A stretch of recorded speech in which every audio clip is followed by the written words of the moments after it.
तो आइए देख लेते हैं आज वो बेहतरीन स्टॉक जो फंडामेंटल्स के लिहाज से तो है ठीक, लेकिन इंतजार करवा रहा है आपको। सुमित बताने के लिए तैयार है। सुमित, कौन सा स्टॉक चुना है? आज इंफ्रा स्पेस से स्टॉक को चुन के लाए हैं। IRB इंफ्रा को चुना गया है। दरअसल ये कंपनी अच्छी है, बहुत अच्छी कंपनी है। जिस सेक्टर में ये कंपनी है वो सेक्टर की ही प्रॉब्लम है, इसकी वजह से शायद ये शेयर चल नहीं दे रहा। पिछले एक साल का ये चार्ट आपकी स्क्रीन पर है। 196-97 का शेयर आज 235-36 है चला है, लेकिन वो फिर भी कोई ऐसी चाल नहीं है जिस तरह की एक ग्रोथ स्टोरी की बात पूरे स्पेस में की जाती है। कंपनी के रेवेन्यू वाइज सिचुएशन ठीक है, इंप्रूव हुई है over a period of time. FY15 में जहां करीब 3800 करोड़ रुपए के आसपास इसके रेवेन्यूज होते थे, वो बढ़ के 5600-5700 करोड़ रुपए के आसपास आ गए। ऐसा नहीं कि 5700 करोड़ रुपए कमाने वाली कंपनी के मार्जिन्स बहुत खराब है और इनके मुनाफे में ऐसी ग्रोथ नहीं आ रही है। मुनाफे का आंकड़ा देखा जाए तो करीब 543 करोड़ रुपए का मुनाफा था, जो कि सीधे 950 करोड़ के आसपास पहुंच चुका। तो एक स्ट्रॉन्ग रेवेन्यू के साथ साथ ज्यादा स्ट्रॉन्ग कंपनी के मुनाफे की ग्रोथ है, लेकिन उसके बावजूद भी शेयर में वो बात नहीं देखने को मिली है। और न केवल रेवेन्यू अब तक कंपनी के साउंड आए हैं, बल्कि इसकी रेवेन्यू विजिबिलिटी भी आगे अच्छी, यानी कि इसकी ऑर्डर बुक की जो सिचुएशन है वो भी काफी बेहतर है।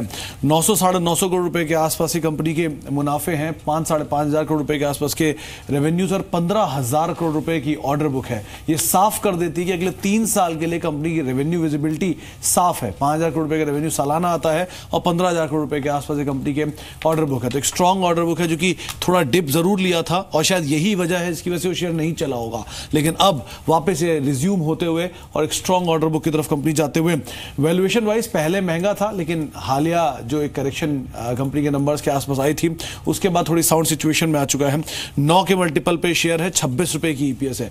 इस सेक्टर में इस तरह के मल्टीपल पे शायद ही कोई दूसरी कंपनी होगी जो कि अभी कामकाज कर रही है। उसके अलावा सभी बड़े फंड्स हैं, चाहे वो GIC हो या फिर SBI हो, AB सन लाइफ हो, LIC हो, ये सभी वो फंड हैं जो कि 1.5 से लेकर 6% तक होल्डिंग इस कंपनी के अंदर रखते हैं। तो एक स्ट्रॉन्ग फंड होल्डिंग है, अच्छे फंडामेंटल है, साथ साथ अच्छी ऑर्डर बुक है, नंबर्स भी अब रिवाइव हो रहे हैं, लेकिन शेयर में ऐसी चाल नहीं देखने को मिली। तो ये है इस सेक्टर की समस्या।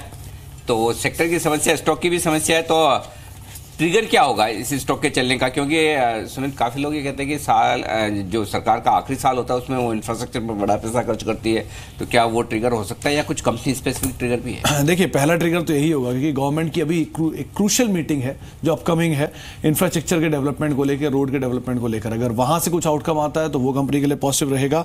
इसके अलावा कंपनी की एक स्ट्रॉन्ग ऑर्डर बुक तो है ही, वो ऑर्डर बुक में और इंप्रूवमेंट कंपनी के लिए अच्छा ट्रिगर रहेगा। वैल्यूएशन साउंड है तो कभी भी इसमें एक पिक आ सकता है। अच्छे वैल्यूएशन के आधार पर कभी भी फंड बाइंग यहाँ पे आते हुए दिखाई पड़ सकती है। और सबसे अच्छी चीज कि पिछली कई तिमाही के बाद कंपनी के मार्जिन अपने हाईएस्ट लेवल के आसपास आए हैं। तो एक स्ट्रॉन्ग मार्जिन अब कंपनी ने शो करने शुरू किए, जो कि लास्ट क्वार्टर से आया है। तो ये चीज अब तक शायद रिवाइव मार्केट ने नहीं डिस्काउंट किया होगा, लेकिन अगर अब डिस्काउंट करता है तो शेयर में हो सकता है चाल आते हुए दिखाई पड़े। लेकिन सरकार की सभी तरह की रणनीति इसके ऊपर पूरी तरह से इंपैक्ट करेगी। तो कैसे डेवलपमेंट्स होते हैं गवर्नमेंट की साइड से, वो एक क्रूशियल चीज को ध्यान रखना होगा।